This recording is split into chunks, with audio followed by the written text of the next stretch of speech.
Alright, so next part of our playthrough. And we're gonna need to buy another car. And this time, instead of buying from the dealership, I'm gonna trade again. And this time, our trade's gonna work. We're not gonna buy anything ultra crazy. But I did not manage to acquire this car in the playthrough. And look at that, I'm sitting right on it.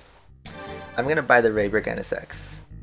We missed this car earlier in the playthrough, and well, this is our time to drive an NSX. We haven't driven an NSX all throughout the playthrough, so I think this is our best shout. Let's hop right in. Alright, so we have purchased a new car, our Raybrick NSX. It is nice. It's a really nice looking car, nice color, everything nice. But of course, we gotta get some upgrades. And I'm thinking, well, I mean, it's kind of the obvious choice. You gotta get super slicks, especially for a long endurance and race cars. Only by the stage 3 and stage 4 turbo. So you know what? Let's not even bother with the upgrade. Oh, we can actually. I think stage 1 is all we need. I don't even think we'll need to upgrade, to be perfectly honest with you guys. But maybe to make the race go... Actually, am I going to regret it or not? I don't know. This race might become boring if I put on the stage 1, even if it's only a level 1. But then we'd be spending more time. I don't know. I'll think about it. Get an oil change going. Since I don't know if the characteristics carry over when you buy a car from trading. You're doing 24 hours of Le Mans on A-spec. I did that last year. Definitely a grind. Yeah, we dumped half our money, but money's not an issue because endurances pay out a lot. Like this, we're getting 400 grand just in cash, so money's not a problem for the playthrough. Alright, I didn't wash the car though. Maybe that'll give me bad luck. I don't know. I don't know if the mileage carries over. So maybe we bought the car and it's new, even though I obviously used it on my other save. Alright, hey look, there's another Raybrick. Alright, so we got 2 GTRs, a Supra, and 2 other NSXs. Too bad we couldn't get Castrol NSX in there. Alright, you know what? I'm feeling ambitious. I bought the stage 1, but I don't even want to use it. 497 horsepower. Let's just grind this out. The difference will be like a minute or 2. Great Joe Mamas think alike. Alright, well that's all the other settings I'm changing. I mean, obviously if this goes wrong we could, you know, go back, but I mean, looking at this AI preview, it looks like everybody's stock. So just to make it an interesting race, let's just get right up. Lights out, away we go.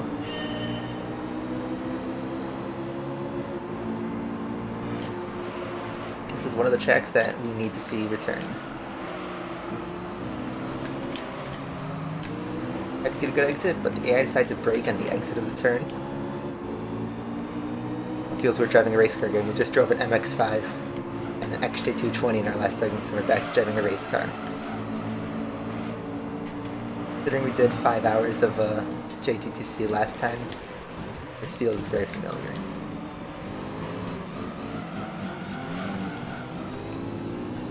I see no drop frames on OBS, so that just might be your internet.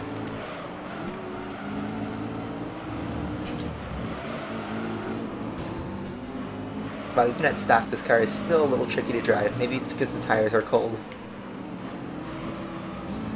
But yes, definitely a lot of mechanical grip, even in second gear. Now if you guys remember from the JGTC Championship, the NSXs were the fastest. So maybe I'm in an unfair advantage driving the NSX, but I don't care. We just haven't driven an NSX in this playthrough at all. So, that's just my excuse.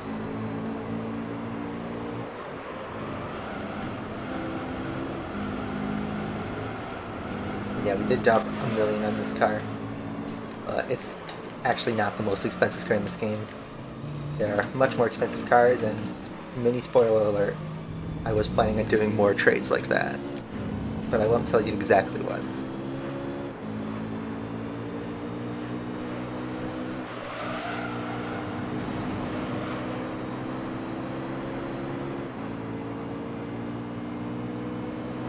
Alright, math gang, if it takes about 2 minutes a lap, and we have 60 laps, how much time does that take to complete the race? Big math brain here.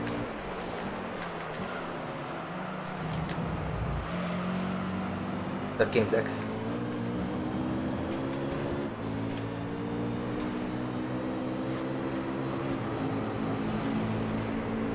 Which championship needs a Japanese car? We're using the X1. Is it Grand Valley, or is it like a different championship?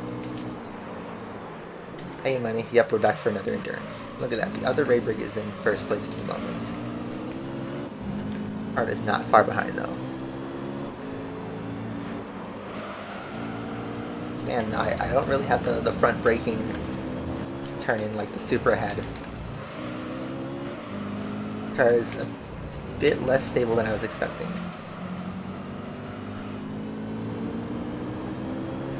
Wikipedia's down. Oh no, did you guys not donate your $2.73? I forgot to.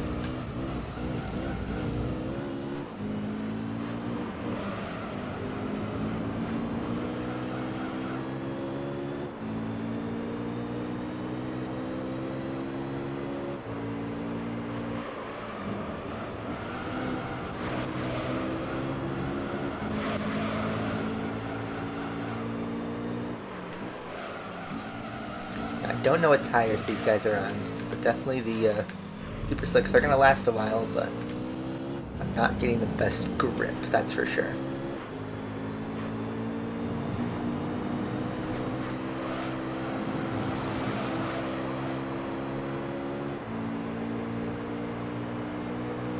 Oh, so the mileage does carry over, because if you notice, I have 32 miles on the right, if you guys could read that at all.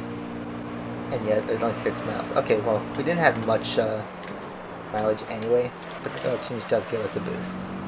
But I didn't wash the car, so boo-hoo. Stream lagged again? I mean, check your internet, because on my OBS, I'm seeing no drop frames at all.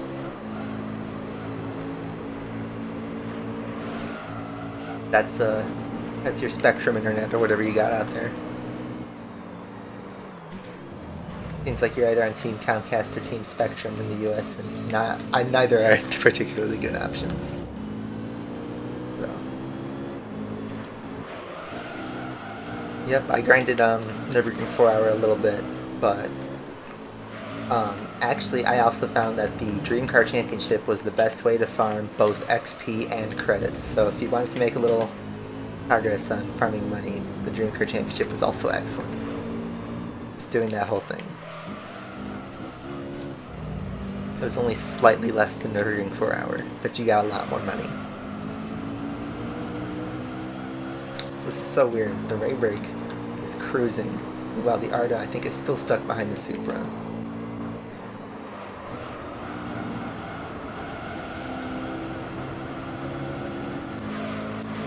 Did my settings not carry over, I wonder?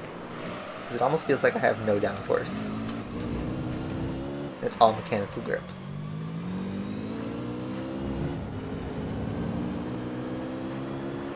Yep, Comcast, world's greatest internet service. That's what I have. And if you remember my Asphalt streams, I have a history with them. Alright, we're getting a slipstream DRS. That is powerful. But after I did 3 laps scrap, we are now in the lead.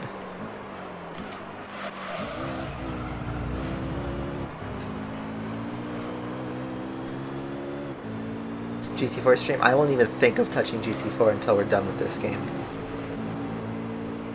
Aside from maybe like an odd license stream. Alright guys, I had an idea the other day about something else for this channel. Let me know what you guys think though. We would just do, it would be a video format where, similar to like how ProDrive GT does his content, we could just post hot laps from just random GT games. So like, Sometimes we'll get a prize car in GT3, or there's an interesting car in a GT game. It doesn't even have to be GT3. That we don't really get to experience that much. So, or rather, even if like if it's a license test, like sometimes it's too easy. I don't push enough. Whatever. I'm not even paying attention to my gearbox. What if we just did a hot lap video? Completely random, there's no structure at all to it. It's just, I feel like driving something today. Let's make a quick, couple minute video with a hot lap. Where I just try to drive fast with whatever car I'm driving. Would you guys be interested in seeing that kind of content? I feel like that is something that's really easy to make. And,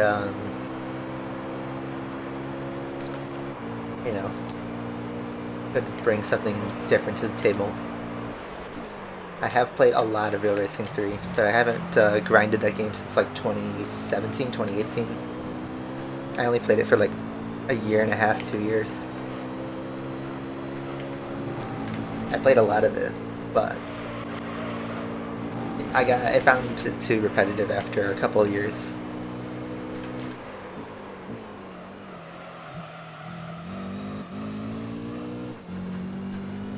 Kentucky Fried Man. I'm just now seeing the rest of the chat.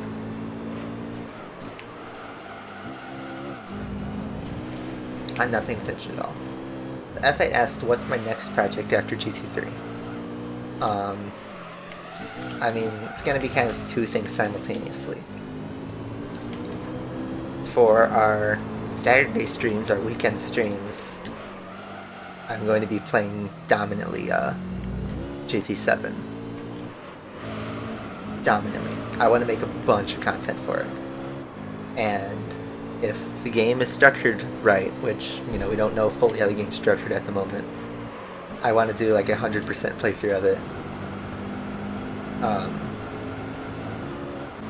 Similar like how we did GT3. If it's possible. I mean, to me it seems like GT7's a ever-evolving game, so what we see on day one won't be what we get, 6 months from now.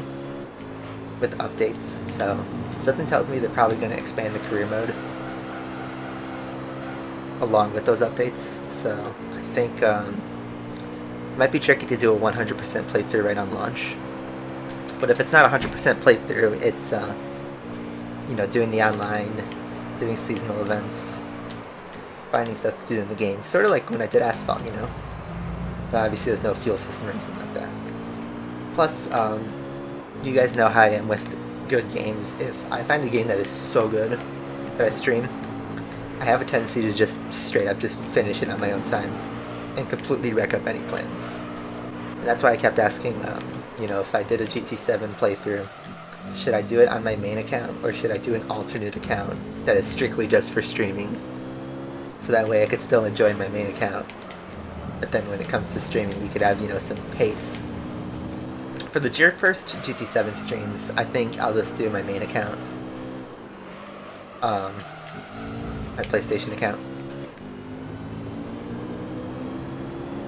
But, if we want to do something like a 100% playthrough, I cannot restrain myself to play like once a week. I physically cannot do that. I've been waiting so long for that game. There's, just telling you straight away, on my main account, there is no chance that I can hold off playing the game for a week. I am going to play it off stream. So that's why I suggest maybe we open an alternate account. And that will be exclusively for just playing on stream. So I guess I didn't really ask which idea do you guys like better. I think maybe for like grinding online or something like that, I'll use my main account because we'll probably have more cars and whatnot. But for a career mode playthrough, we do an alternate account. PT5, that's a bit trickier to set up. Yes, I still have PS3. Remember I did my 24 Hours Le Mans stream. That was on GT5 last year. On my PS3. I still have it. I still have to do 24 Hours of Nürburgring.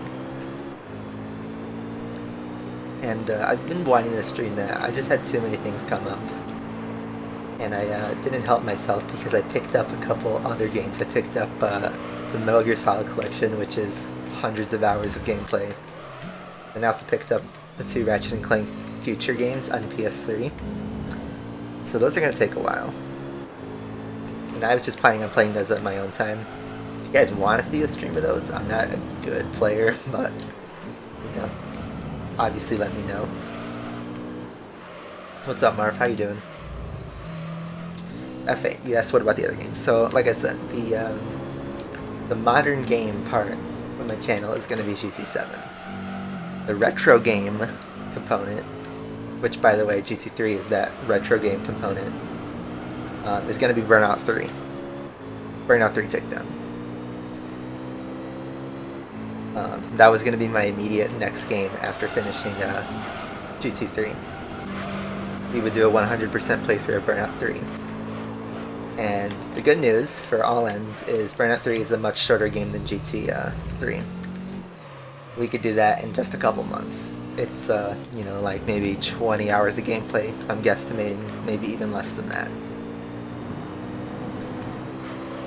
And there's no, like, super long championships. Everything is pretty well condensed. So it makes it for really easy, like, chunks. I don't know how I'd structure a video series about that, but maybe I'd even just leave it in the stream format. I don't know. Ah, the NSX is pitting in just lap 8.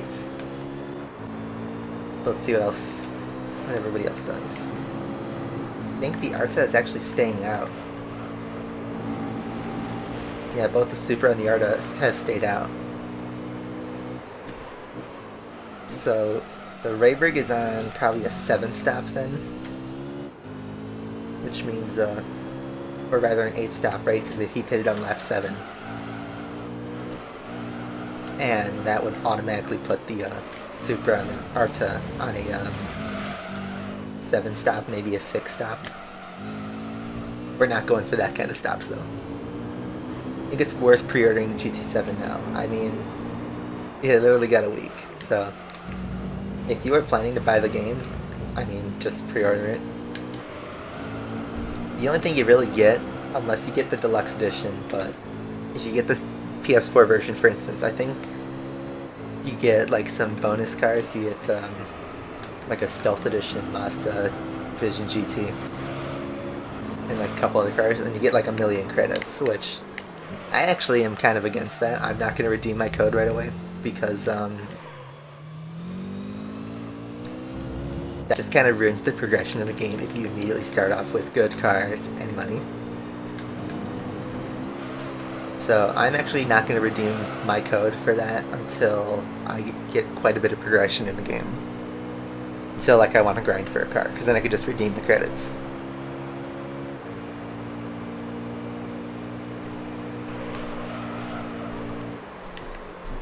So hey Rio, how you doing? We are going a bit more all out on GT3 than I have in the past, but that's because I want to get a big chunk of this game done before we commit to GT7. And we're surprisingly like pretty close to the end of the game in terms of event count.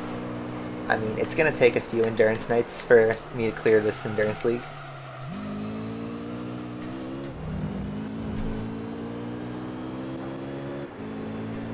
But we will get through this. We will chug through it. Yes, Marf.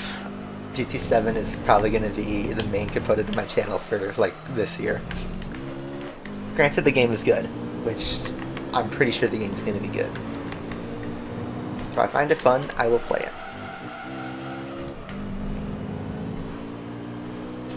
And what that entails, I have no idea. Want to think about maybe doing a 100% playthrough if the career mode is good enough for that.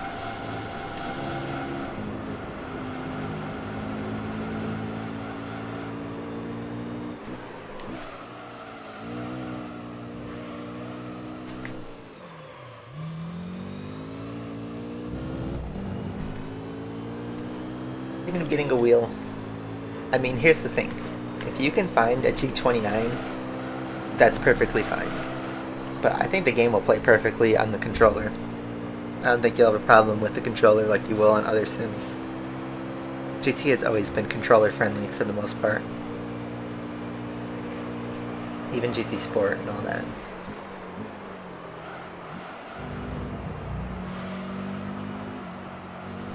So actually F8, it was confirmed because someone posted the back of the box on Reddit that there are microtransactions in GT7.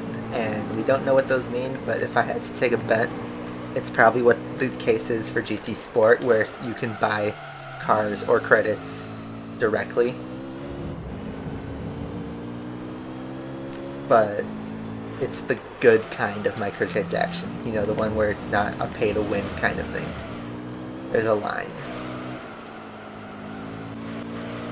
And in GT Sport even, it's like they only allowed direct purchase of cars that were like under $10 million. It wasn't even a huge skip.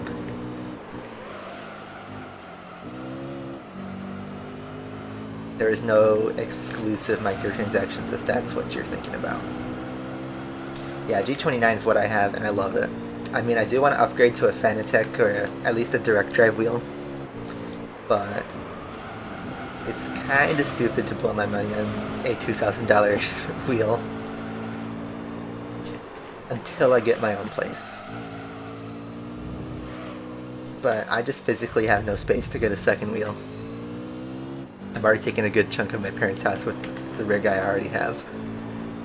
So I'm just gonna wait till I move out, which, you know, who knows when that will be. But then I'll upgrade my rig to something really nice. Alright, we have completed 10 laps, and it's only been about just under 20 minutes. So actually, we are on good pace to complete this in just a hint under 2 hours.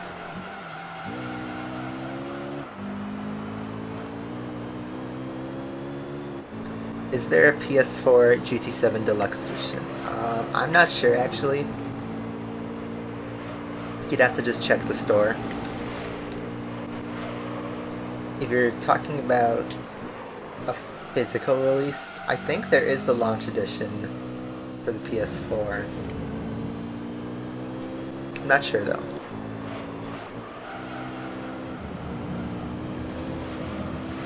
Right, Rio, that's why I think it's quite stupid for me to buy a Fanatec right now, because my G29 works perfectly and I love it. And I am just trying to get a bit extra, and it is purely because I think it looks cooler and, you know, gives a better feel. And it's just one of those things where it's like, oh, does it make you happy? Like, let me give an example. So, if you have a guitar, right? Let's say you want to buy an electric guitar. The guitar I have is a Fender Squier Stratocaster, which those things cost about $200 or $300, more or less. You can get an actual Fender Stratocaster, which it's a bit higher of a build quality, and the sound is a little bit higher quality, but they're both 6-string guitars. They both have full electric capabilities. The Stratocaster is going to set you back about $2,500. Now, I'm no dedicated guitar player, so for me, the Squier, the cheaper Squier, is perfectly fine for my needs. I'm not going to be a rock star, guys. However, if you are a guitar enthusiast or a guitar player, that $2,000 Stratocaster, you know, if it sparks you joy and you like it, why not buy it? If you're going to use it, and you're going to have fun with it, then I think it's worth it. And I see a, you know, direct drive wheel in the same way as like a premium guitar or something like that. Or a premium camera. Or anything that has a pretty expensive version. So wow, the Arna pitted on lap 11. And I think the Supra is still going.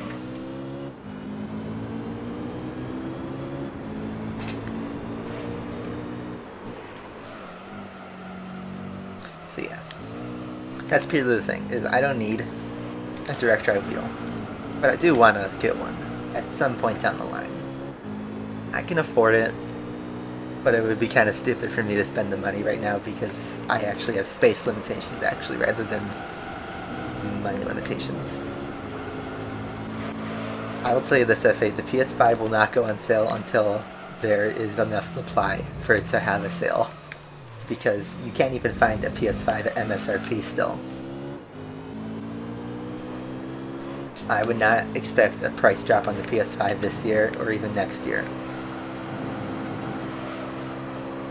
You'll have to wait until you can easily find them in a store at the regular price and not the scalped price. Which who knows when we'll get to that point.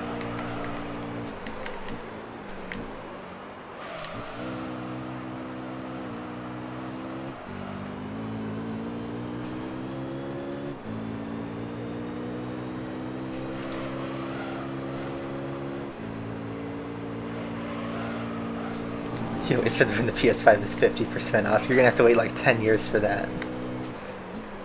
By then we'll have a PS6 or something.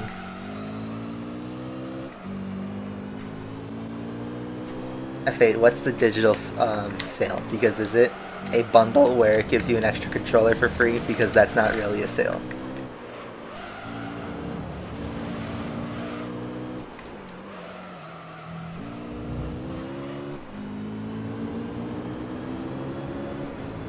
In order for it to be a sale, it needs to be under $400 or under $500, you know.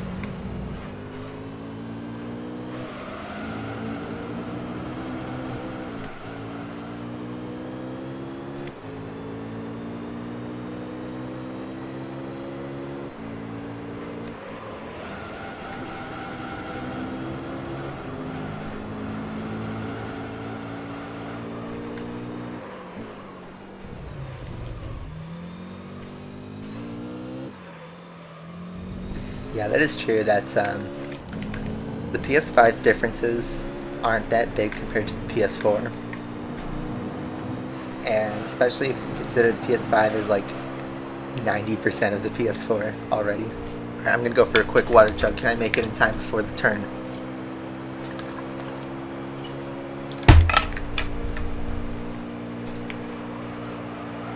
Yes, we can.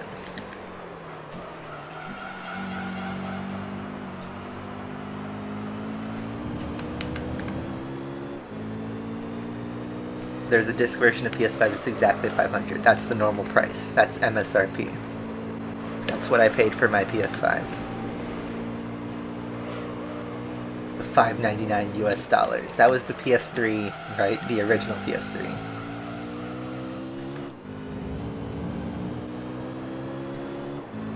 And that was in $2006, which, if you guys know anything about inflation, that's a lot of money today. So, comparison to PS5 is actually cheap compared to the original PS3.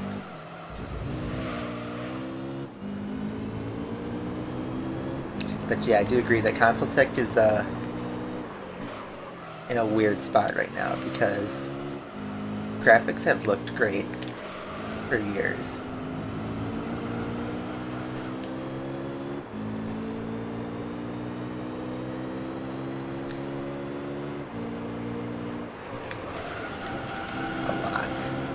Us a lot.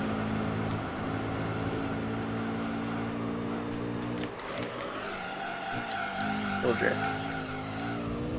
Tires are still fine, and we might even be able to go 20 laps on these and only 2 stop.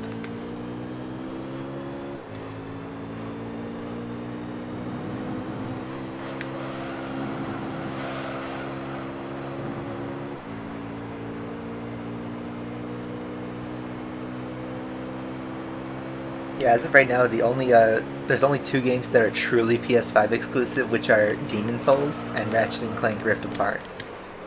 I haven't played Demon's Souls, except here's the thing, Demon's Souls is based off the PS3 version, basically a remaster of the PS3 version.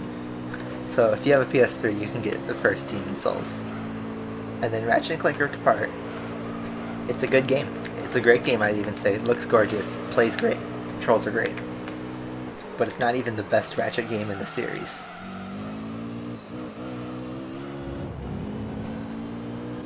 So I don't think either of those two games are worth dropping everything just to get a PS5.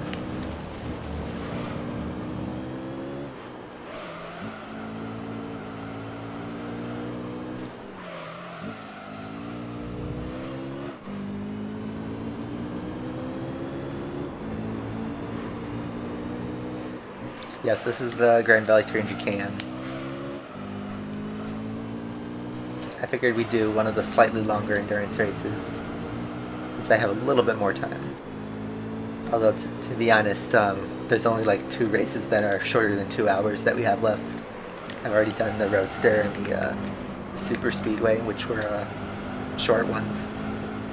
There's the Seattle 100 miles, which is about an hour, and then there's the special stage Route 11 all nights, which is about an hour and a half.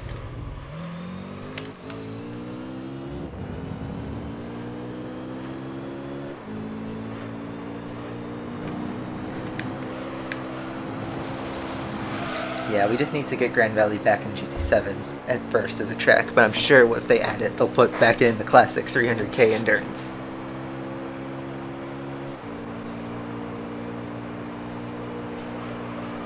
Apricot and Midfield coming back to GT7. Midfield, we have no information about. Apricot Hill has been teased in the trailers through the track map, find your line stuff. It's teased in the game, except we have no actual confirmation that it's in there. I do expect we will probably see it on launch day or in the first update. So now I saw the Arto was actually in first place now. I think it finally got past the Supra and now it's being released. Chase after the Ray Rig. Or did the Ray Rig already pit again? I don't know, but we're about to lap our first batch of cars.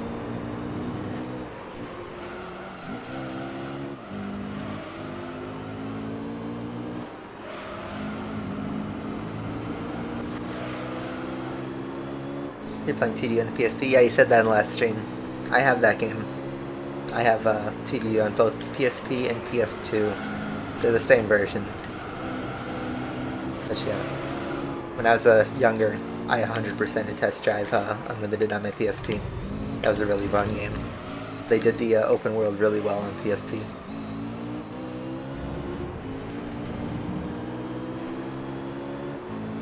Apricot Hill and Armenia. That would be a... well, that'd be a GT-like call. I feel like they throw it in Japan, though.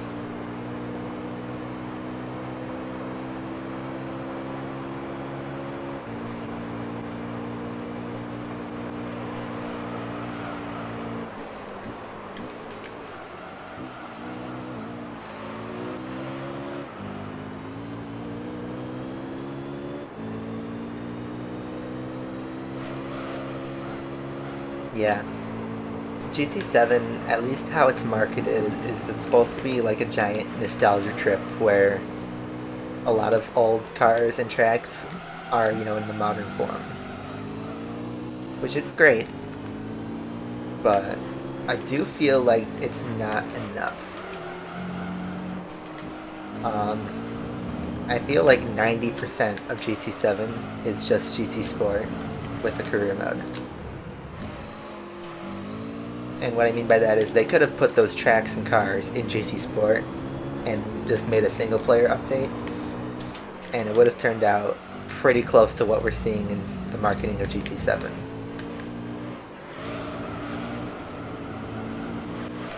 So, you know, that's of course for Polyphony to prove us wrong, which I hope they do. The game deserves to be, you know, proper GT game. Polyphony certainly has the experience under their belt. Not like they forgot how to make a game. But maybe they do have physical restrictions or something, because the tech is so good. So, do I have Test Drive Unlimited 2? Of course I do. That was actually my first TDU. I played TDU 2 before the first one. And, yeah, I sunk hundreds of hours into that game. I was never able to fully, like, 100% it because of the club requirements, and the grinding kind of sucked.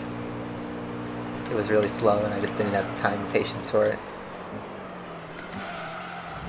But now the servers are dead, so the only way you can play it again is if you mod the PC version, which I don't have. I should have bought it on Steam though, it was on sale plenty of times. Yeah, the hub world definitely looks like another GT4. But if you guys remember GT4's, hub world was absolutely massive.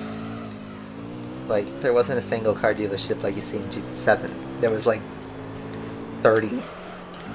And, there's a handful of used car dealerships. There's like 3. There was the historic dealership and then 2 other showrooms. There was the tuner showroom. And then there was, each country had its own set of dealerships. It was pretty whack. It was awesome. They made you learn all about the cars and where they were from and all that jazz.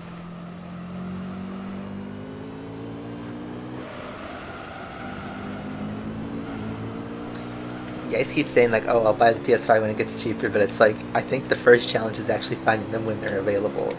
Again, a year and a half later, I still have not seen a PS5 in a store at all, in person, with my own eyes.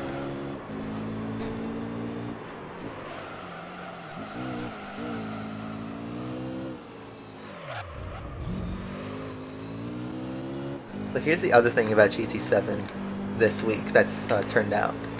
If you followed the Reddit page, the subreddit for Gran Turismo, a couple of Amazon workers have spotted the batch of GT pre-orders going out in the fulfillment center.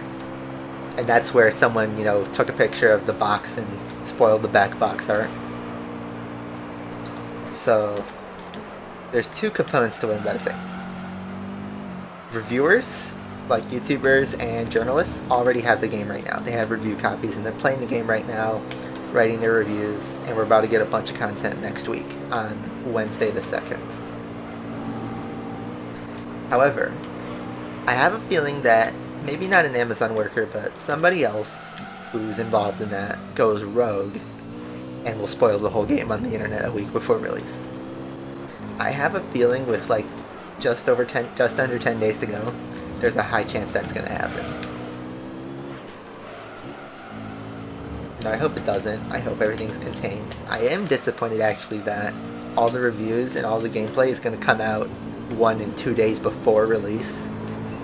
I wish it was all just dropped on that Friday, but I guess Australia would already have access to the game on the 3rd, so it is what it is. I miss being a kid when GT games would just come out, I wouldn't even be aware of it, and then like one day my parents would just be like, hey, you'd like this. And I'd be so hyped even though the game would have already been out for several months by then. Like a fun little fact about my childhood. The year I got my PS3, which was 2010, it was actually my grandpa had the PS3. He got it on launch. And when he got it, I was 6 years old. And at home when I was 6, we just had the PS1 and PS2. And I was always playing the PS2. So then whenever I'd visit my grandparents, my grandparent would be like, hey, we have a PS3. I'm like, there's a 3rd one?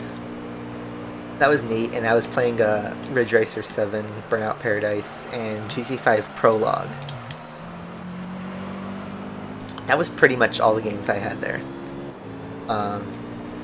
Now 2010 rolls around. I remember seeing on TV there's trailers for like Gran Turismo 5, and I didn't really think in my head that they're making a new Gran Turismo. It's just like, oh yeah, that's a trailer for Gran Turismo. And the game launched in like November, but I was completely unaware of all of this 10-year-old me. And in like early December that year in 2010, my grandpa like comes over, he's like, hey, I never used this, and nobody else in our family uses it, so me and my brother, you guys could just have it. It's like, awesome. Got a new console. So I was playing, Burnout Paradise and all that jazz, at home. And then Christmas that year rolls around, and what did my parents give me? Of course, it's Gran Turismo 5, and I was absolutely ecstatic. Even though by that point the game had already been out for a month, and it had already been figured out online, but I was completely oblivious to any of that. So I got to fully enjoy that game without any outside influence of the internet. You know, that was just pure bliss. That was good times, man. It was like the next year where I joined PSN and figure out all the online stuff. So that's just me, you know, nostalgia baiting. By the way, 20 laps now, and our tires are still fine. I mean, they're starting to turn a bit orange, but my lap times seem to be fine. So F8. The PS5 physical, and I think also the digital deluxe edition, like the upper tier version, if you buy the PS5 version, you get a digital code of the PS4 version because you can't put the PS5 disc in a PS4. So you essentially get both versions of the game.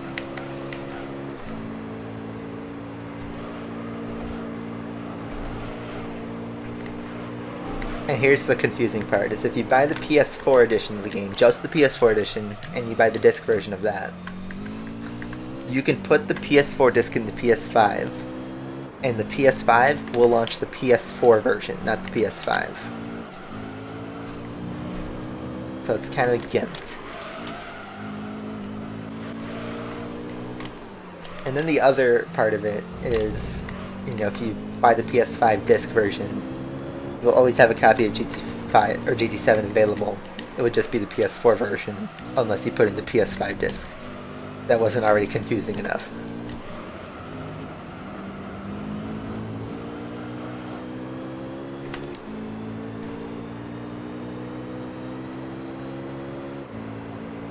What's my opinion on the Lexus LFA? V10. That's all you need to say. V10 go burr. Alright, so my lap 20 was actually a 152, so you know what? My lap times are probably dropping off, even if I'm not noticing it directly. So, you know, probably not going to make this go 30 laps, so might as well just pit. So James, today was day 1 of F1 testing, and I tell you, everybody's hyped on the Ferrari hype train, myself included. Ferrari looks really good so far. But it's only testing.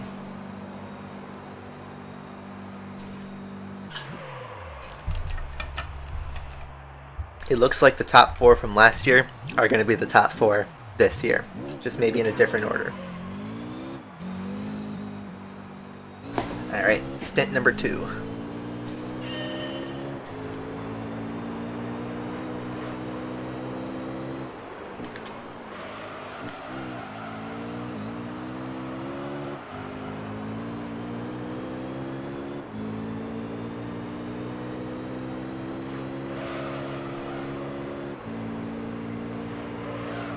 So,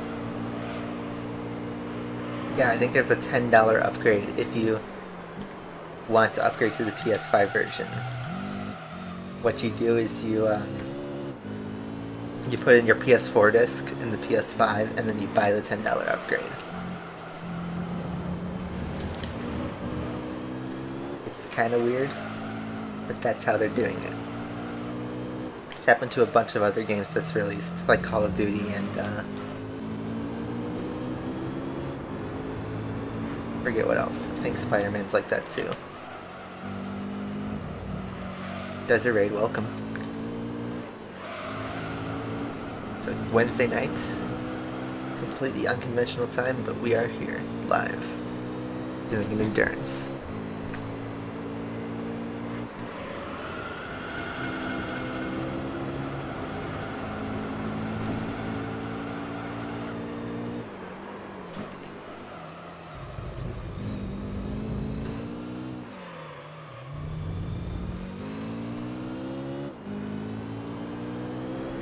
Rolling.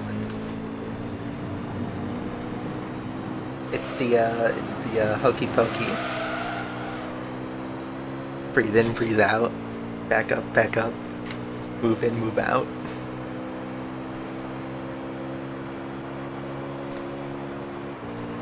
The most hype song for Fast and Furious, but then when you actually listen to the lyrics, you're like, what am I listening to?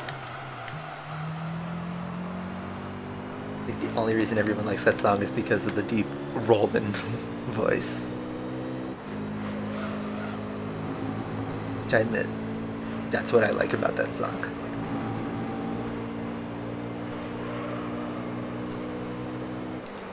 Well, F8, here's the deal. If you don't have a PS5, your only option is the PS4 edition, so just get the PS4 edition. And I don't think you need to get the deluxe edition. Like, trust me, there really isn't that much content that's worth getting all in. Unless you really like PSN avatars, but it's mostly just like fan service that you're getting. But you will have a complete experience just getting standard. Everything else is just kind of like bonuses.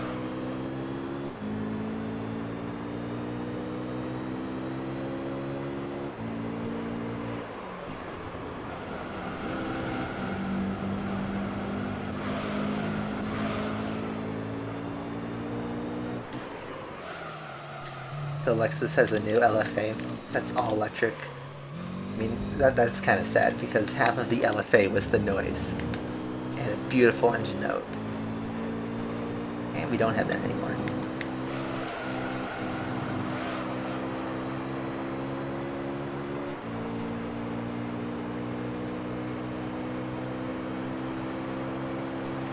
Can't really see what just pitted. I think it's the Supra.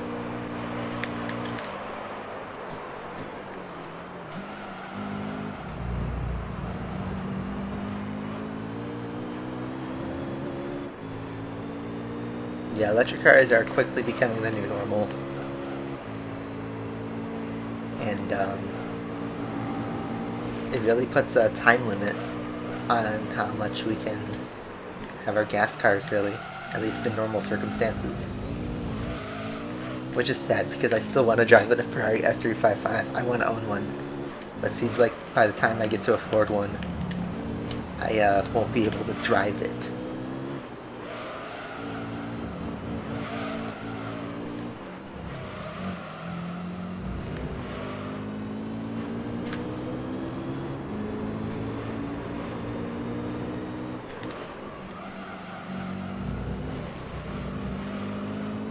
It seems like with the electric,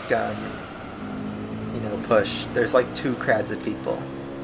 There's the people who don't care about cars and just want to drive whatever is, their point A to point B. And that's the people who are going to buy, a Tesla or whatever cheap electric car is out there just because it's out there. And then there's like the anti-car, go full on green everything, where even the concept of cars is kind of worthless, even if they're electric cars, because it takes a lot to build them and it would just be much cleaner to just take public transportation. That's just what I've seen online, and I mean, they're both valid arguments, I guess, but what's up, Supra? I'm gonna lap it.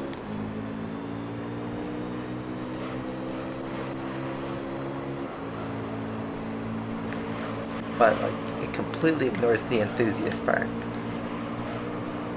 And the enthusiast is maybe like 5% at most of, drivers. Even though we love our cars and drive a lot, we aren't the vast majority of the population. And, it gets us all, left out. It's kind of sad. Because we'll keep buying cars if they're available. But we aren't the majority.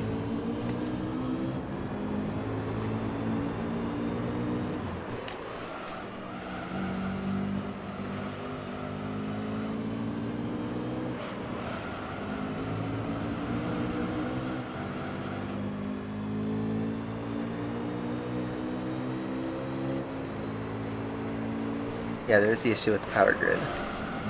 Exus notoriously does not have a good power grid.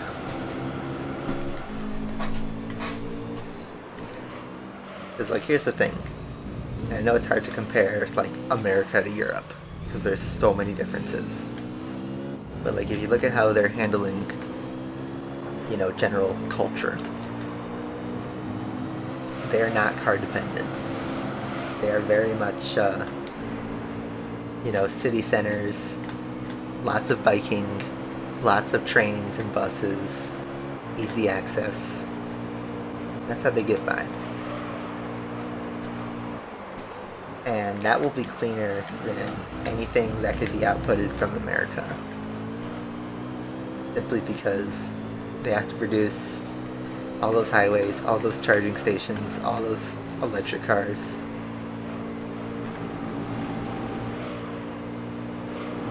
And then essentially we're going to undo all of the, you know, harmful effects that a gas car does just by buying NFTs. You know, someone who's on the gas car side, saying the NFT evolution happened, that pisses me off. Because it's like, we're just replacing one environmentally harmful product with another one that's worse. And then you're made to feel bad that you want the slightly better product.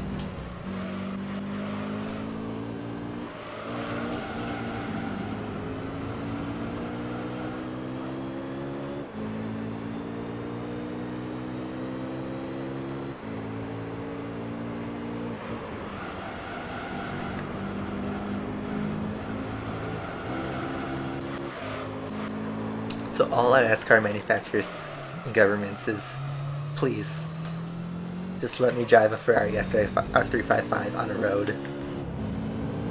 and not have to take out a second mortgage to do it. Because right now they're only pricing in billionaires to be able to drive, you know, their luxury toys. And I am not going to be a billionaire anytime in my life. I don't think any of us are.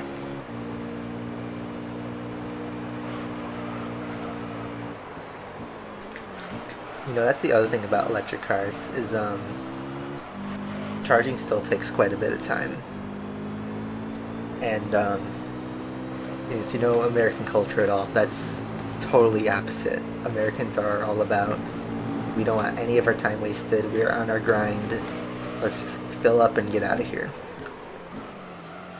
That's why, you know, highway gas stations, you know, are so good, is because you don't even make that much of a detour. You just hop off, get gas, you're back on the highway in 3 minutes. But if you have to sit and charge for half an hour when you're on your commute, or on your day, or going for a road trip, you know, it just adds extra time. And, you know, we're so destination focused.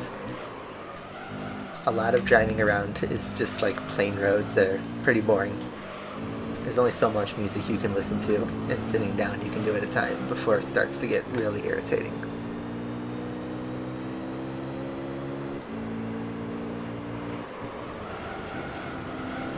Yeah, there's the other question right now where electric cars are so new, but what happens when the batteries start to, you know, deteriorate like our phone batteries do? Because are they just going to end up in another landfill after 10 years? I think we'll start seeing the answer to that when all these Teslas that came out, you know, last decade start turning 10 years old. Because I can't imagine you could replace the battery easily in an electric car. Especially if it has outdated tech.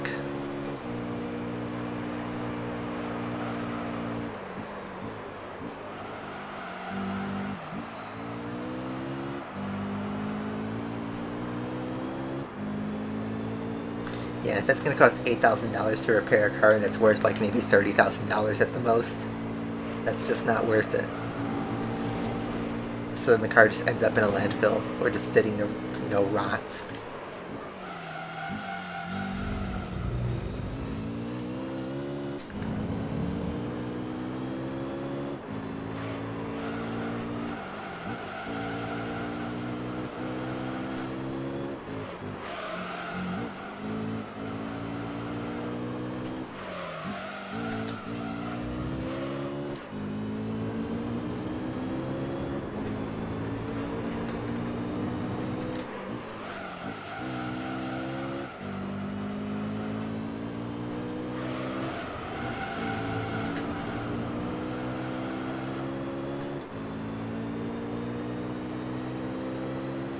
like I just said, like we're trying to solve a problem with the environmental impact, and then we're just creating new problems with NFTs, battery production.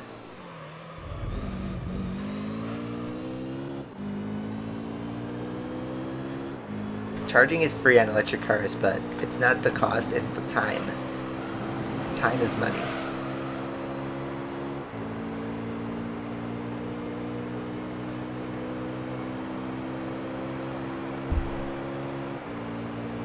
You do have to pay for charging.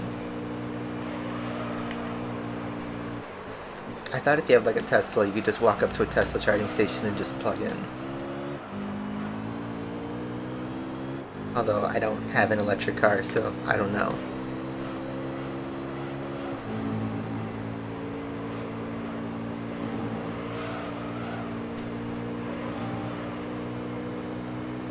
By the way, we set a fastest lap on that, lap 28.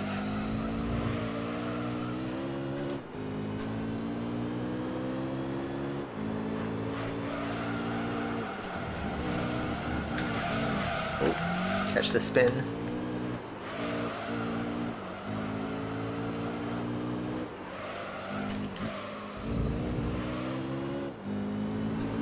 Ah, so they give you 1,000 free miles. So it's a freaking subscription service. That sucks. You know how like even like Toyota and I think it was Toyota, they are now adding a subscription so that you can use the remote start on your car. And I think it was Ford, I don't remember who, someone has to correct me. I just bonked at the end of that tunnel. But one of the other manufacturers was putting a subscription on like other features, or at least planning to implement it. And it's like your car is going to just turn into the next, you know, advertising machine. You don't own it. You can't even access your car without paying for exclusive features. It's like, what? All that's going to do is just make like the 2020 car, you know, that had all those features just more valuable, because you don't have to get a subscription. You just have to cover maintenance. Which, cars from a couple years ago are still pretty reliable.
Good lap so far. Let's just close it out with a good end.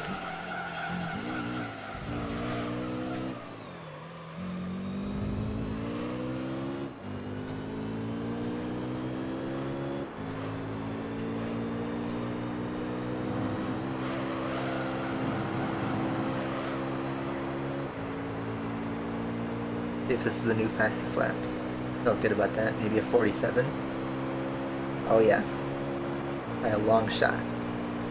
Almost even a 46.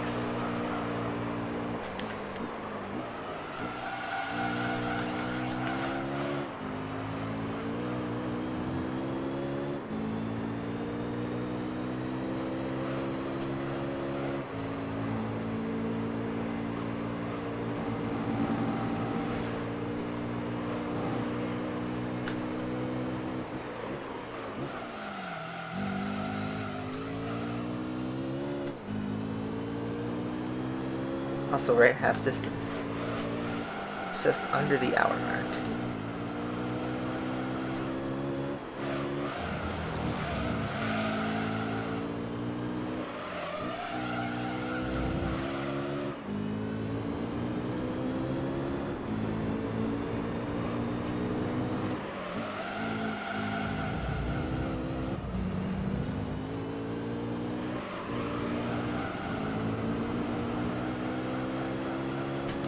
just barely made that corner.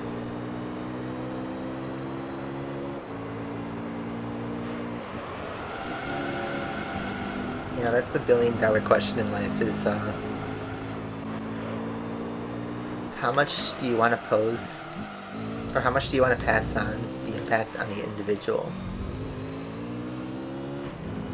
And is enough being done to like really make a difference in the long run? Because I feel like for a lot of people, they are realizing that it's not enough. Well, we're going to get a huge slipstream here. I don't think it's going to break our lap record, but another 47. However, this is going to help us get a rocket start on this lap.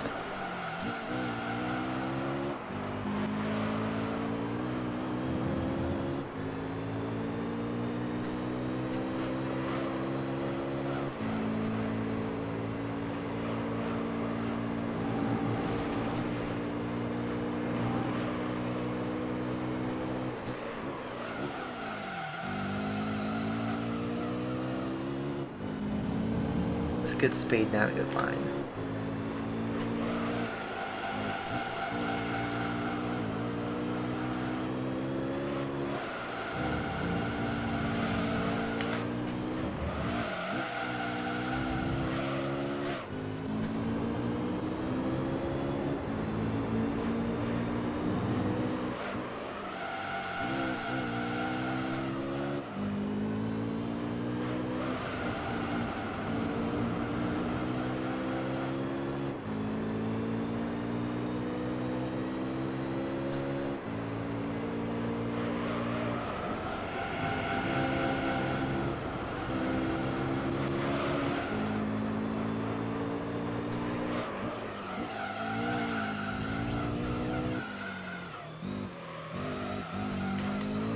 Not so good.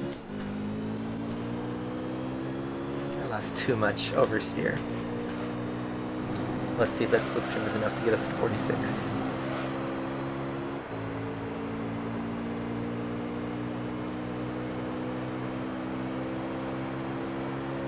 It isn't. Yeah, I would prefer 100% renewable fuels as well. If you guys know, Porsche is working on a alternative fuel. I think it's like a biofuel or hydrogen or something like that. I thought it was Porsche that was working on it. Or maybe Toyota is too. I think a solution that could future-proof the ICE cars that are already on the road, that would be fine.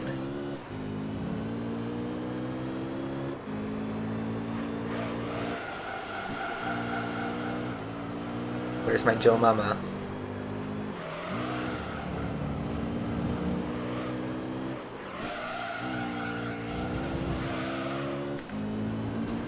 It's Honda working on hydrogen.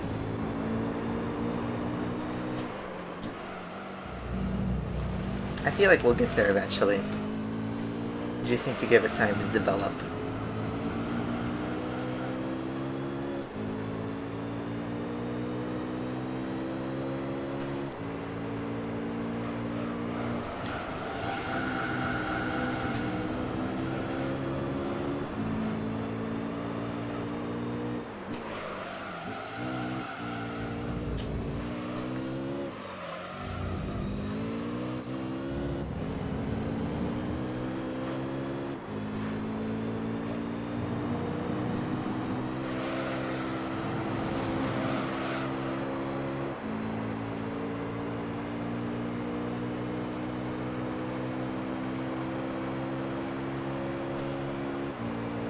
Couldn't get 4 147s in a row. I think our tires are starting to drop off just a hint.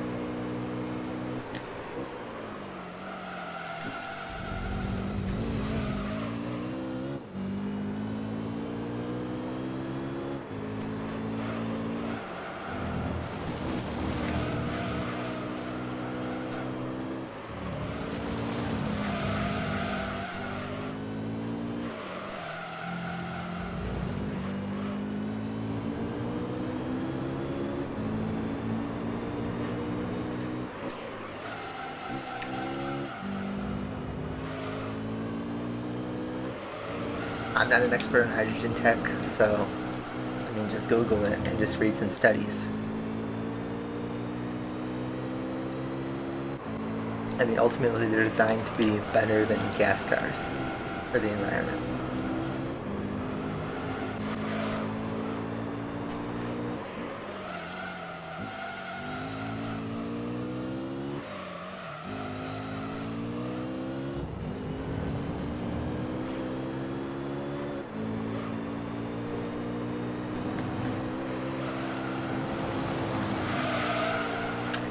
Not paying attention, and I thought I could just full throttle, but I put way too much steering on that. That's gonna be like a 149.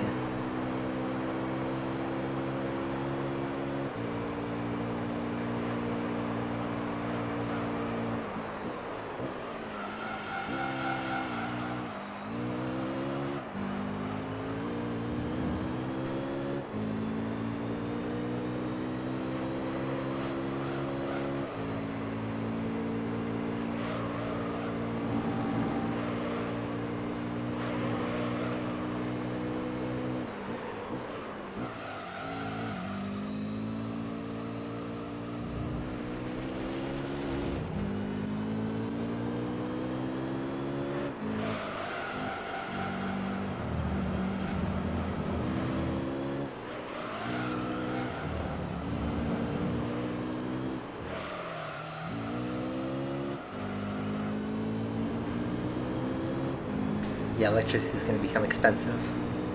I mean, it already is pricey. But imagine if you have like a charging station installed in your house or garage, it'll bring your bill way up.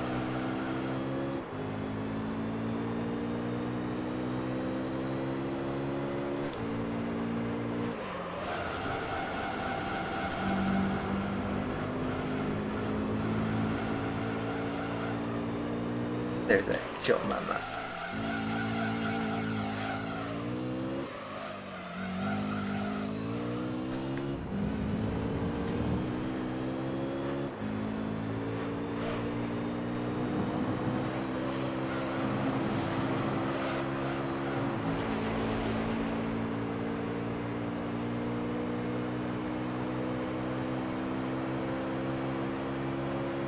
You're distracted, you weren't there to respond right away? How dare you?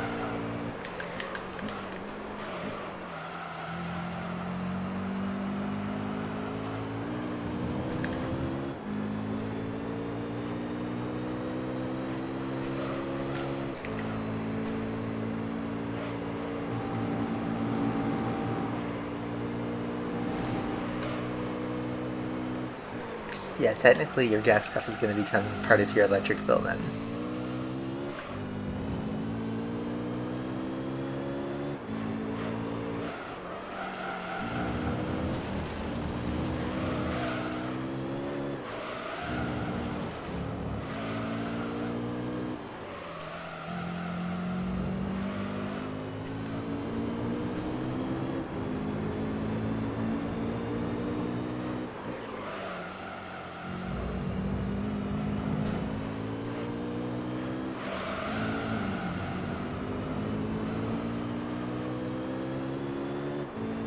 Yeah, sports.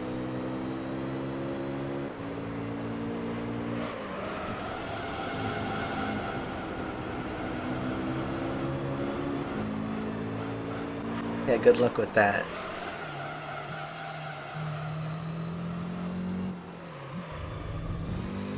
Because if you go and protest electric cars, you know what's the first thing you're going to say? They're going to tell you. So you don't care about the environment. Like literally that's already been like closed off.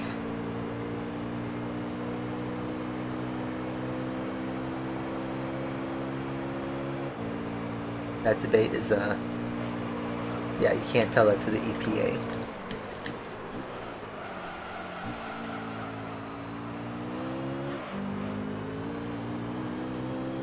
Don't mean to get political, but you're gonna get looped into all the there's another group. I don't want to get political at all, so without stepping on a landmine, you'll just get looped into a debate that is entirely not worth your time.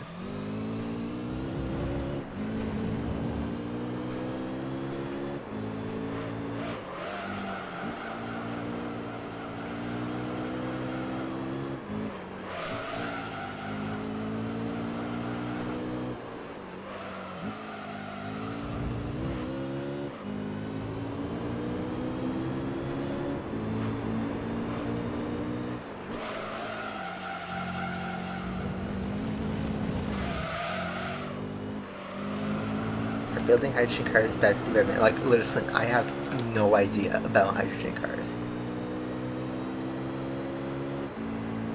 I don't know if you mean hydrogen as in the fuel source, because it would be the same then as building a gas car.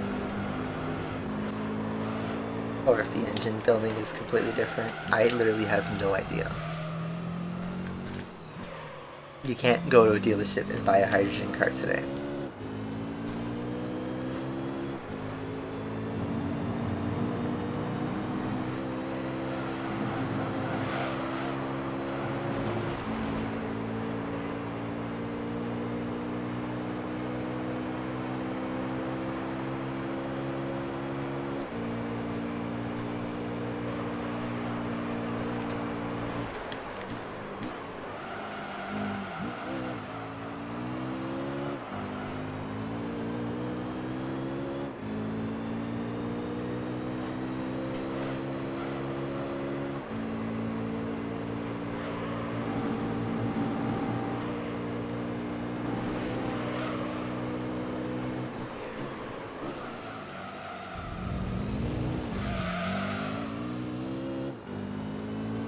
Coming up another group of cars scheduled to lap.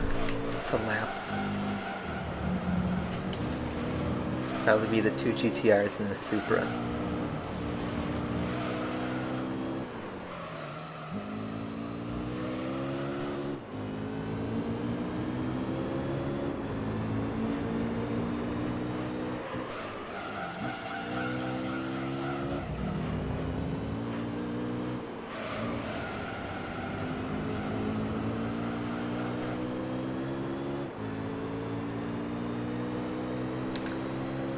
Well, it's not that hydrogen cars would replace electric cars. Like, once something is built, you cannot replace that. You cannot get that off the road.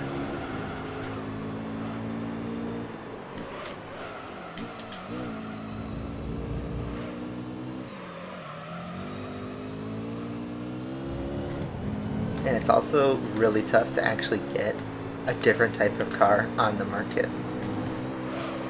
It takes a lot of lobbying and infrastructure and deals. You'd need some major manufacturers with a lot of money on that front. And then, you know, there's the question of, is it going to be a hydrogen-based car that's entirely new, or is it a hydrogen fuel that's, you know, good with old cars?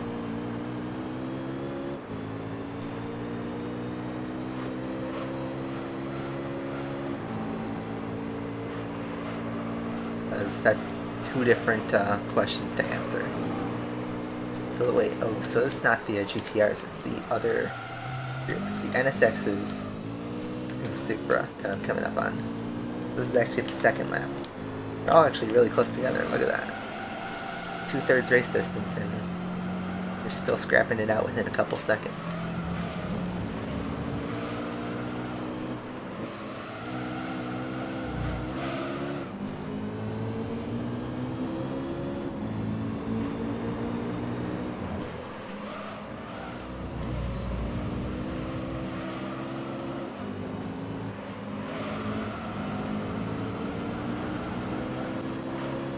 I'll take that pass. Now let's try to put a move on the Supra.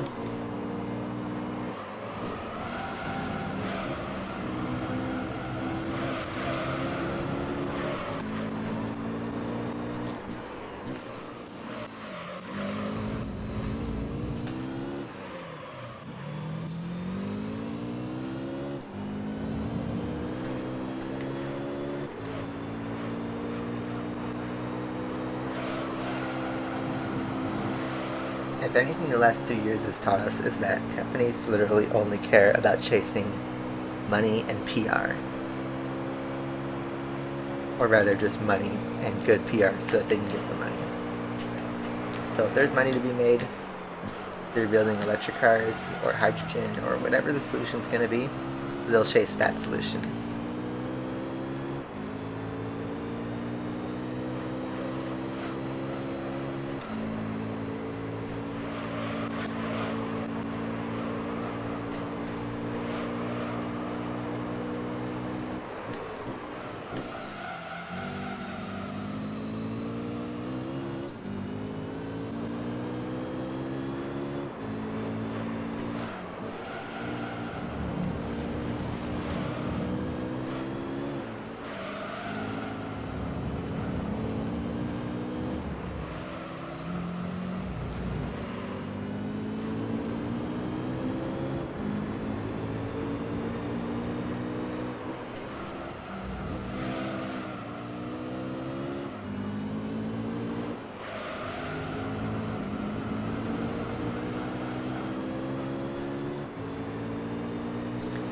Yeah, I'm not interested in buying an electric car anytime soon, really.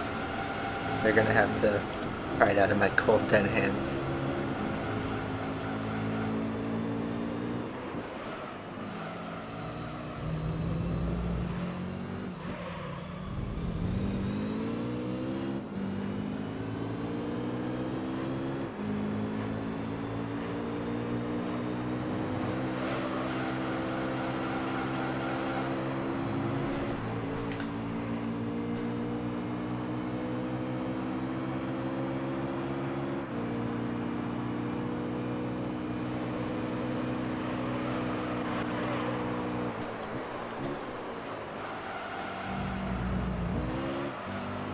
Alright, I'm gonna pit on this lap since my tires have fallen off.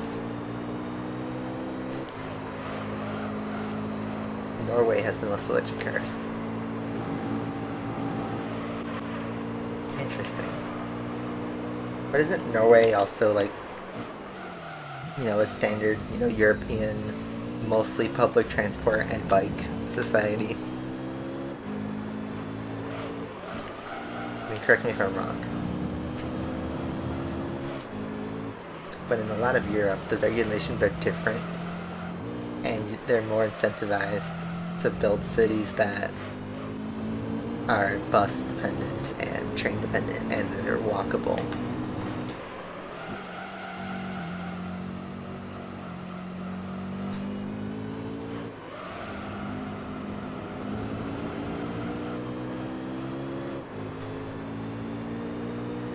Maybe Denmark. I mean, the Netherlands is heavily, you know, walkable and train dependent. And then many cities in like Germany, Italy, France, etc. You could find tons of examples. I mean, in the US, the closest thing you have is, ironically, where I live, downtown Chicago. Or, I don't live in downtown Chicago, but it's really walkable, huge network of trains and buses. I almost forgot to pit right there. And lots of options to get around. Only one problem, is you're in Chicago. So safety is not the best. Not like what you see on the news, but you do have to be pretty careful. New York is also, yeah, pretty anti-car as far as cities go in the US.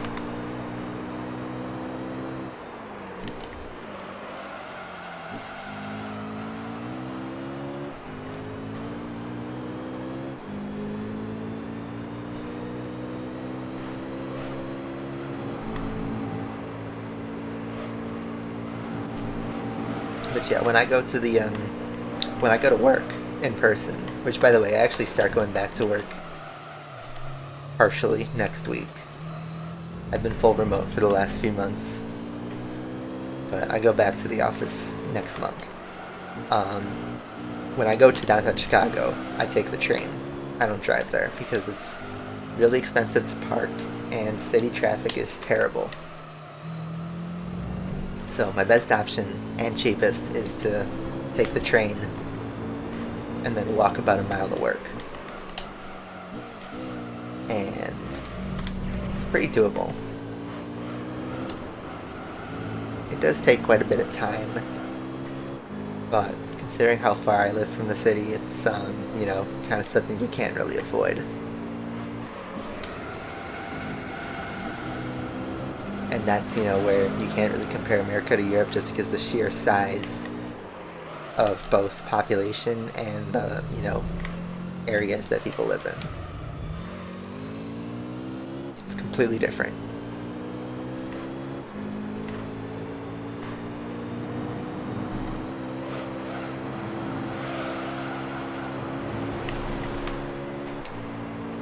So we're on our final stint. Quick jug.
Yeah, it's good to have buses. I will say, like, where I'm at, um, in order for me to get to the train station, the closest train station to me that is viable is like 3 miles away. So I usually have to drive about 10 minutes to that train station, get on the train, ride it for about half an hour, and then either walk 20 minutes, about a mile, or wait for a bus to take me to work. So all in all, it's about an hour to an hour and 15-minute commute, give or take.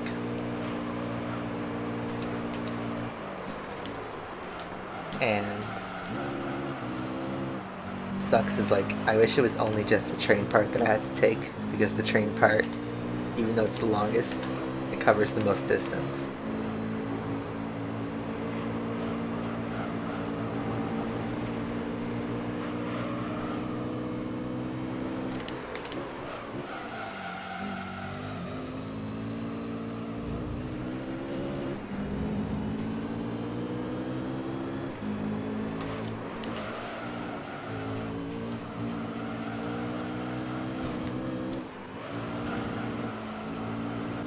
NSX battle.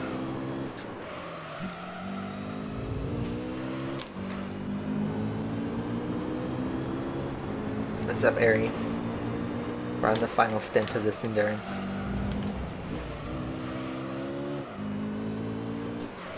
The roof of my NSX rattled.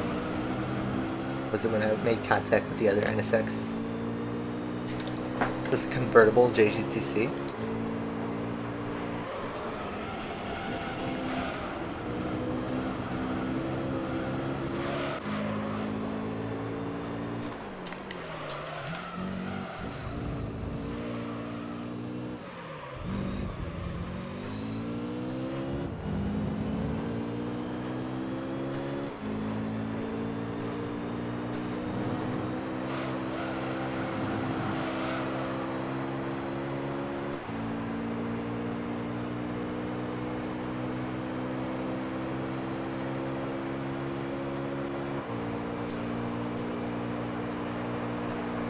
You want the PS5 and GT7 so bad.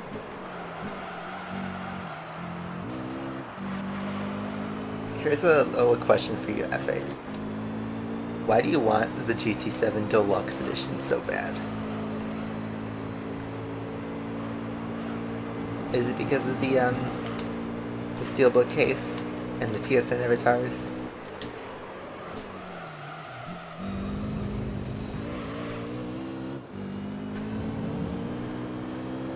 Yeah, I've only been to LA once, and I did take the train to get around, but I also Ubered a lot to go specific places, and traffic was a mixed bag.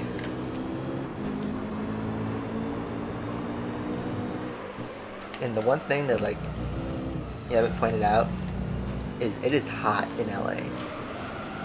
If you're outside you know, for more than 25 minutes and you don't have water, that's not a good time.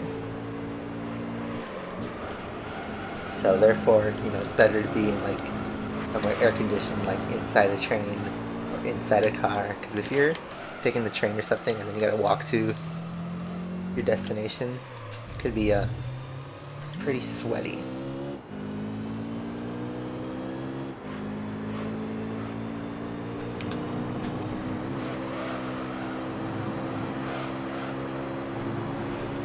Or if you're sitting at the train station waiting for the train too.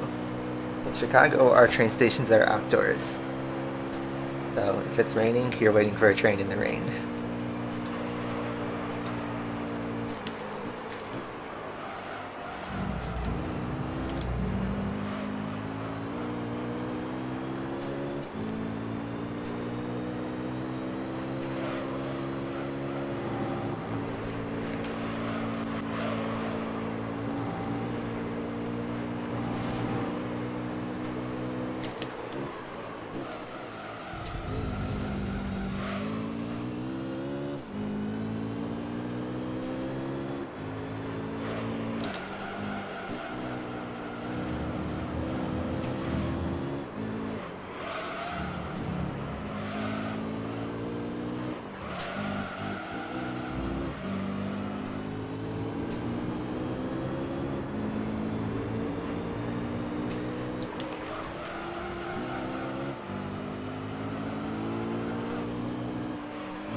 mini slipstream.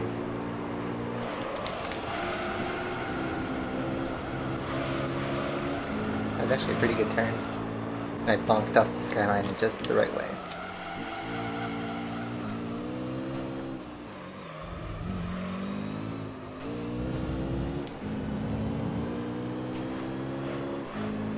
Replay save complete. I think it completed the maximum amount of replay time, which is an hour and 25 minutes. Good to know. Even with that lap, that was still only a 148. Where can I find that 147 pace?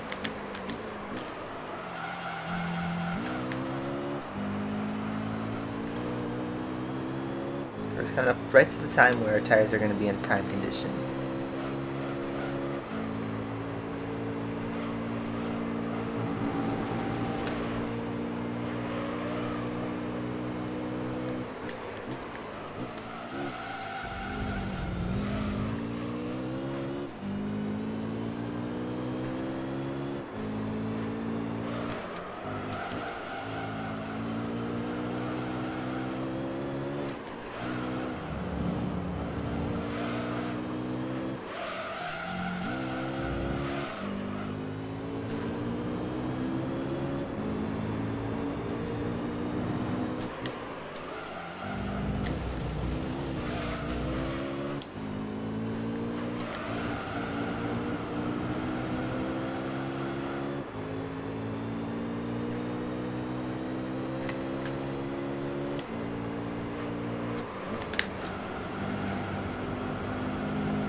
See how this lap turned out.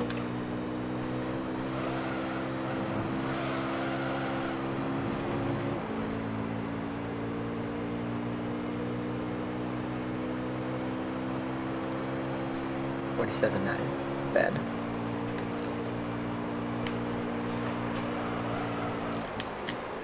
I think we need a slipstream to get a 46.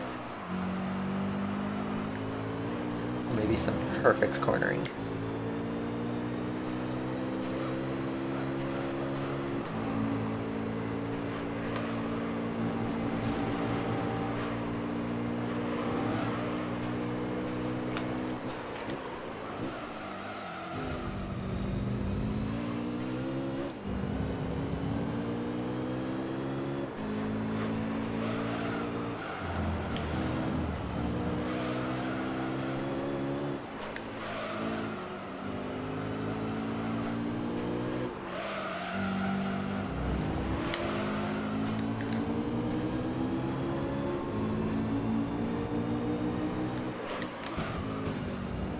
Thanks, Skyline. Appreciate it.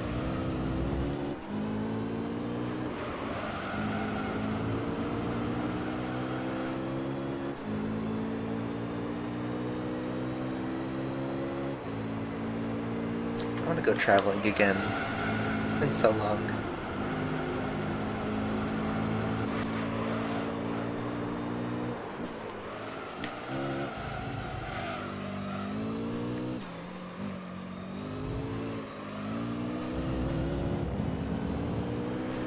Seems like the country, or not even the country, just gonna take a long time if we ever fully recover from just the effects of the pandemic. I just want to be able to, do stuff without having to worry about if it's gonna make people sick or if it's not gonna be the full experience.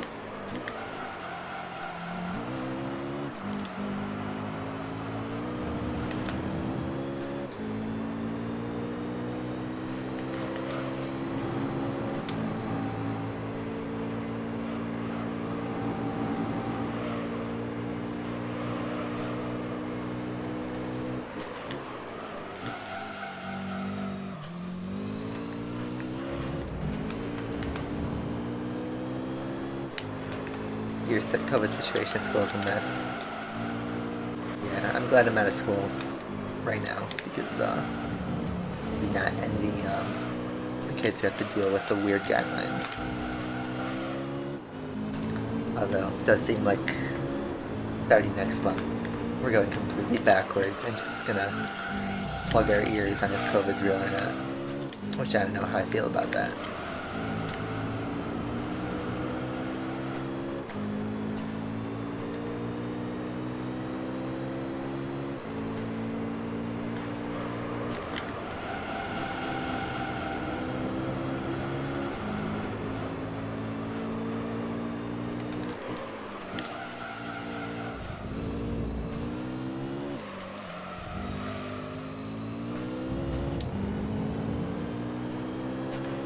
Yeah, you got Silicon Valley up there, so all the high-paying jobs are over there.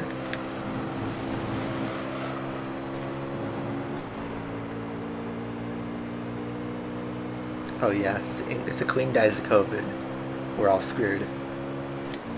That's gonna unleash Pandora's box.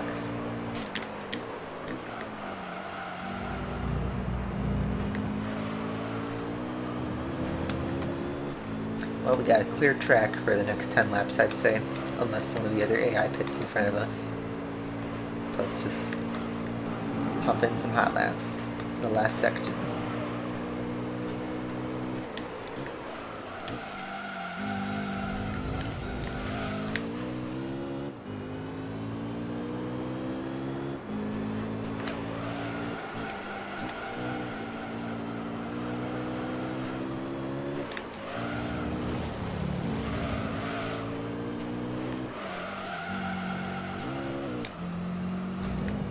Up that section.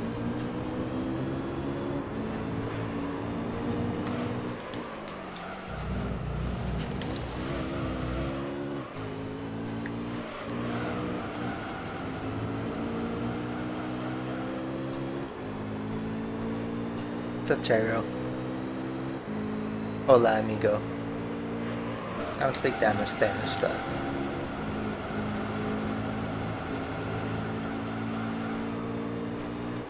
hope you're doing well.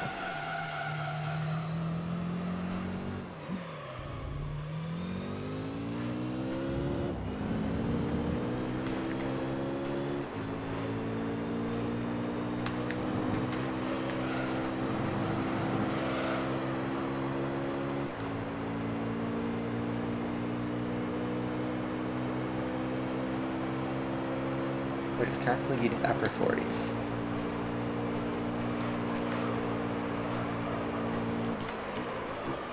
Maybe our oil is starting to deteriorate, that's why our times aren't as good.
I like video games too, obviously.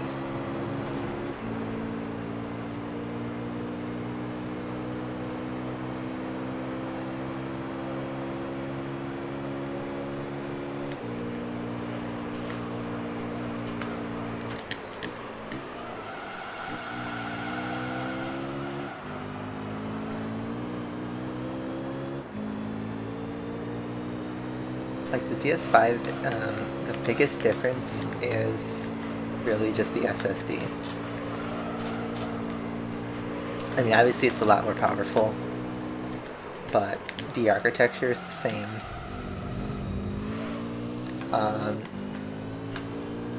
They share the same servers.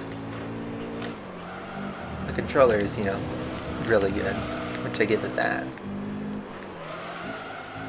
The DualSense, I absolutely love the controller.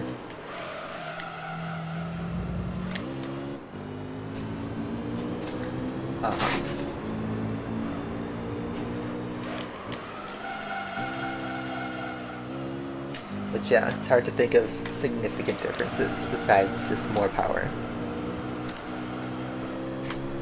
Effectively the same console,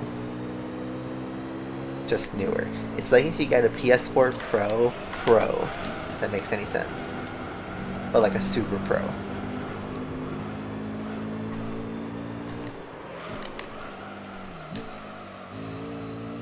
But like, the PS5 won't do you that good unless you have, like, you know, a nice TV, a nice big TV, 4K. Where you can actually, you know, take in the full experience of the graphics you're getting. Because if you're just going to play on 1080p, you're fine with just the PS4. PS5 controller has the adaptive triggers and the special rumble. Like, the vibration is really improved. It's a lot different. The button layout's obviously the same. It has the touchpad again. The controller has a little bit more weight and a slightly different form factor, but it does feel familiar. And I'd say the controller is probably the highest quality controller Sony's ever made. It's my favorite controller. Just really, really good.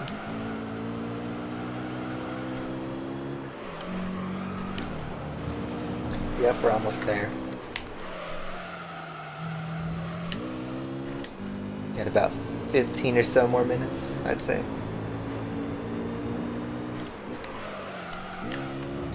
This is only endurance number 3 of 10. There's still so much to go. We hit 80 hours, by the way. Forgot to point that out, but yes. We're at the 80-hour range of this game. It's crazy.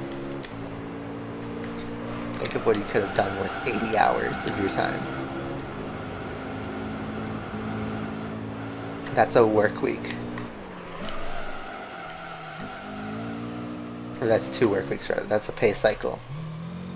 I could have worked overtime 80 hours, but instead I played Gran Turismo. I should tell that to my boss. Joking, of course.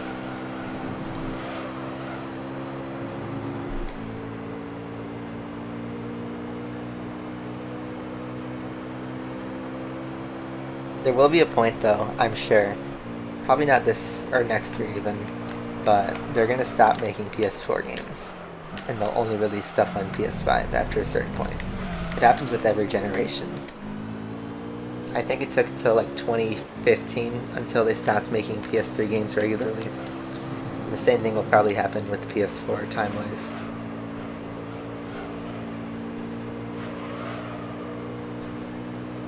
It's just right now we're in this weird period because of the pandemic. They haven't been able to produce that many PS5s. So to keep their, 100 million player base, occupied, they'll release some of those games on the old console.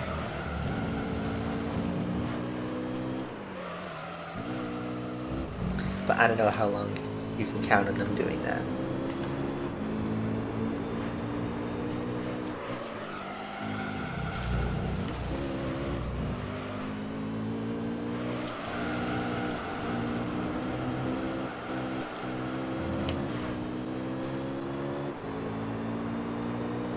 We got 10 viewers going. What's up, gang? We are approaching the end of this race, which means we'll get that all-important prize cover. It's really the only things we're looking forward to in this playthrough, besides it getting done. We'll be checking, a couple stuff off the list. Like, for instance, this is the last time I think we'll drive JGTC. I'm gonna drive a different kind of car for like the Tokyo Endurance. We'll check that off our list, I think.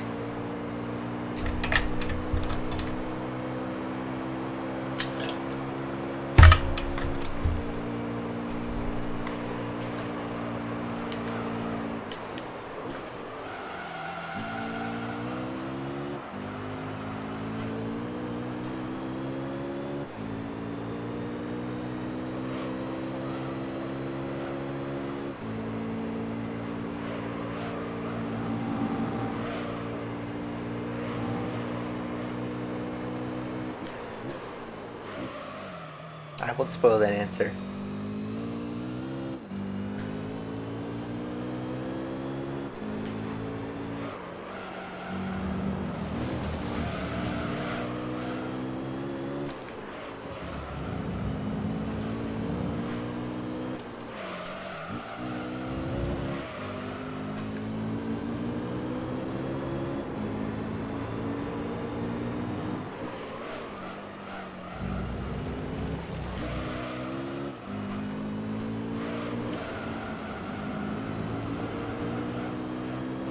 Interpret that however you will.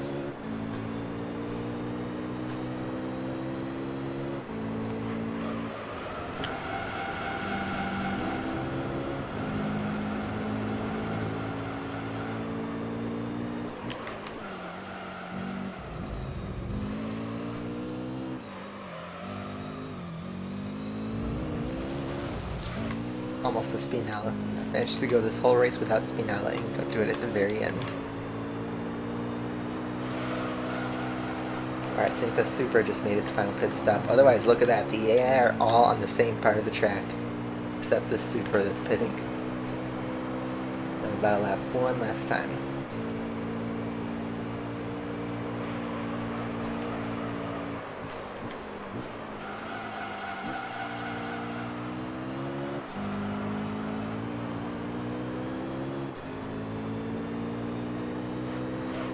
I wonder if we'll catch that group within the 5 laps.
we're just chilling.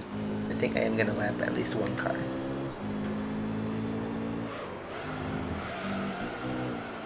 You're going back and forth on, oh, I'm gonna stick with PS4. Oh, I'm gonna get PS5. Oh, I'm gonna get PS4. I mean, just stick with the philosophy. If you can find the PS5 without being scalped at all for a fair price, and it's worth it to you, then just buy it.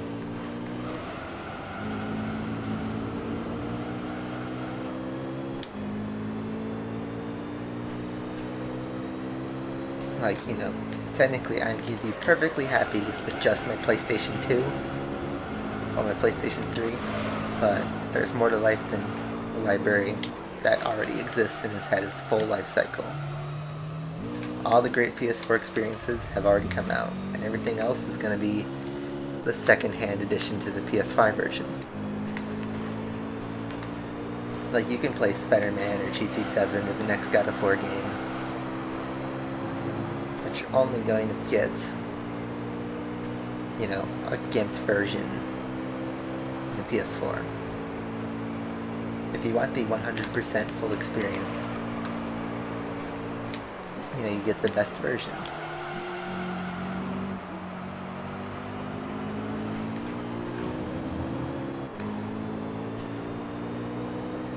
Alright, so the Arda NSX made its final pit stop. I think the Denso Start Super is going to win out on that battle. Unless it pits again. I think the Rayburg NSX is in first place, so unless that pits again, it might have that second place secured.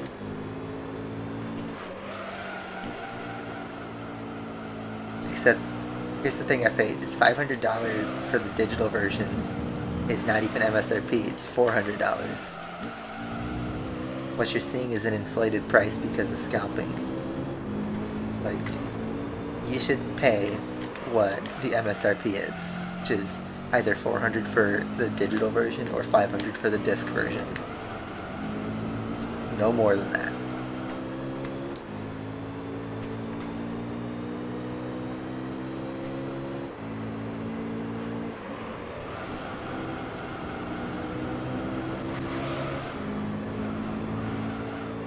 Well, you said digitally. So, yeah, disc version, pay no more than $500. Ah, so the Rayburg does pit.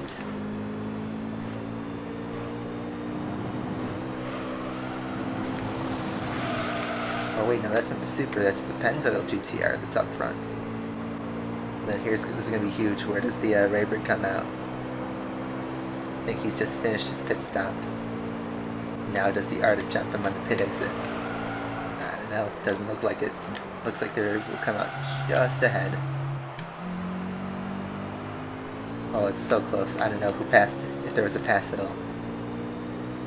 We'll have to see on the results screen.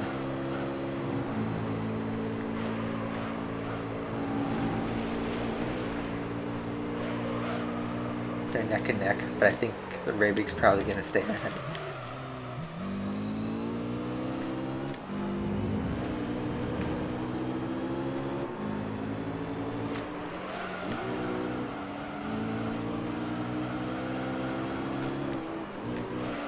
Final car that we're going to lap.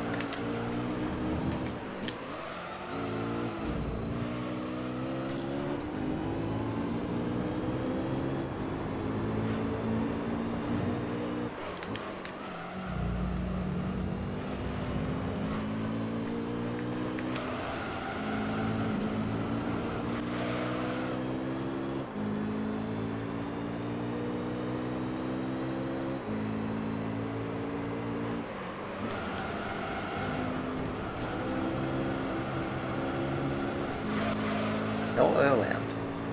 Despite this being a 300 cam race, we're doing just under 180 miles. It's not really 300k, is it?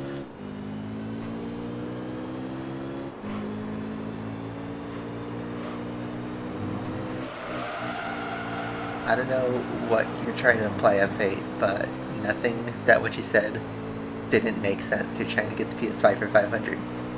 That's MSRP. I agree, that's a good price.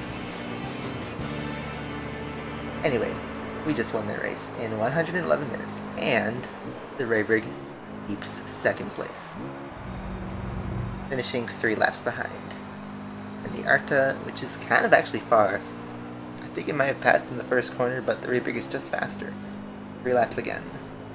The Pennzoil is 4 laps behind, and the Loctite, once it finishes its pit stop, I think it will also be 4 laps. Yes. There you go. It's an NSX 123 finish. That's 400k in the bag to recoup some of the money we just spent. Let's get that all-important thumbnail shot. I'm done with that.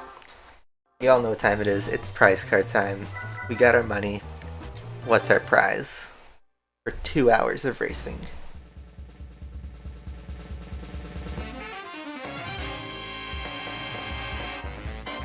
Oh, and it's pink. There you go. Our first Formula 1 car in this game. And it had to be pink. Or is it red? I don't know. I'm calling it the Racing Point. Pink Panther. The 2022 Renault Bahrain edition. Alright, let's give this an oil change first.